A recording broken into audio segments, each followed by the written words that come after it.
Faith is a journey. Faith develops. Faith is shaped by experiences and reflections, internal and exterior. That I'm standing here today is the result of that journey. And it was by no means a straightforward path. The God I grew up with was very powerful and strong, with ethics that were not to be challenged because they were law. And my task was obedience to God, to my parents, to any authority. The English word obedience originates in Latin and means to listen to. And I listened and did what was wanted. That sounds maybe a bit harsher than it was.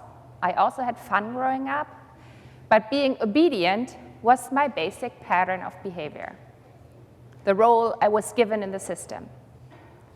And I played along. And I played along and I grew older and finished high school top of my class. And here is probably the first fork where I could have gone a different direction. Every path was wide open to me. I had considered medicine. I had considered becoming a teacher. I loved math. But in the end, it was my interest for history and religion that made me choose theology, the one subject that you could enter in German universities with even the worst marks on your high school diploma. What a waste, my father said. I did it despite his resentment. In Germany, often students stay close to their hometowns for college. I could have studied theology in my hometown, but again, I took another fork than expected and moved out. The first one in my family and furthest away. And that had a surprising impact. Some might call it growing up, weaning from the parental relationship. But for me, it caused a deep faith crisis. As the relationship to my parents changed, I lost touch with God. The Bible, that before was a book of clear guiding rules that I just followed, became hollow. God seemed to shout from every page, "I command you to." And I asked, why? Why should I? What for?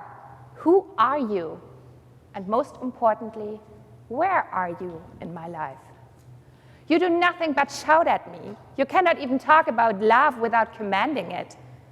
But you cannot command love, God. You can ask for love. You can beg for love. You can speak about love. You can share love. But the one thing you cannot do with love is to command it, to force it. The result would not be love. The result would be obedience. And I didn't want to be obedient anymore. With my faith in crisis, I worked my way through college, which takes longer in Germany than here. I wasn't too concerned about my future as I pictured myself going into the research of church history. In my personal life, I learned a lot about myself. I experienced impactful caring and supportive friendships. I experienced unconditional love. Again, here I could have taken a different fork. I could have decided to let go, walk the path without church. It's not worth the effort. But something in me kept nudging me further. Often when I read the Bible, I still heard God speak with a thundering voice, "You shall not." And then I forced myself to take another look. Maybe God could speak with a softer voice. Maybe this word could be translated differently. And what were the circumstances of the people who wrote that? Without being aware, I had been looking for compassion, for forgiveness, for recognition, for love in the texts. And it was hard, self-reflecting, and mind-opening work to be able to find it.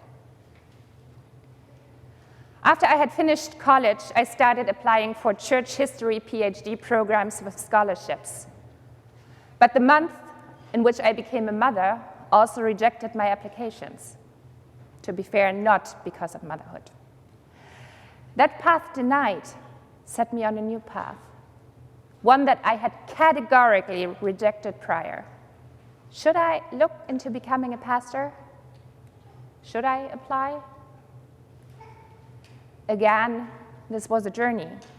There was no single moment of revelation, no I was blind but now I see experience.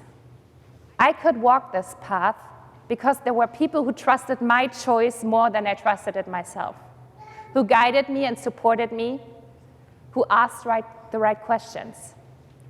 I walked this path because some good mentors taught me and motivated me, because I experienced a great community in my internship congregation. And my image of God changed and became wider, gentler, compassionate, and loving. God became love. That I'm standing here today is the result of my faith journey. And I read today's gospel passage so differently than I would have 15 years ago. This is my commandment, that you love one another as I have loved you. There is no harshness in these words, no law, no rule. In these last moments with his disciples, before his death, Jesus doesn't give them a new set of stone plates with commandments to follow. No, Jesus instead comforts them. All you have to do, and really you are already doing it, but don't forget to keep going, is to love one another. That he names this a commandment seems to make fun of the commandments of old. But knowing that ahead of Jesus is betrayal, denial, death, and crucifixion, makes the need for love more real. Peter, Judas, everyone, you're listening, right? Love one another as I have loved you. It strikes me too that I read the next verses differently today. No one has greater love than this, to lay down one's life for one's friends. You are my friends if you do what I command you. 15 years ago, I would have been on the lookout for a risky opportunity to prove the greatness of my love to my friends by saving them with my own life. Today, I read that Jesus is only talking about his own upcoming death, a sacrifice that he is doing out of love. And if the disciples are able to understand this as an act of love and are able to love as well, their relationship will be altered from servant to friendship. The difference between reading, "This is my commandment, that you love one another as I have loved you," as a commandment or an invitation to love, does not seem significant.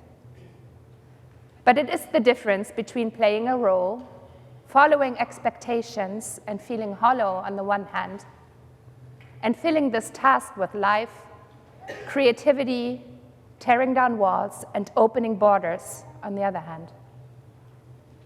Both ways remain challenging.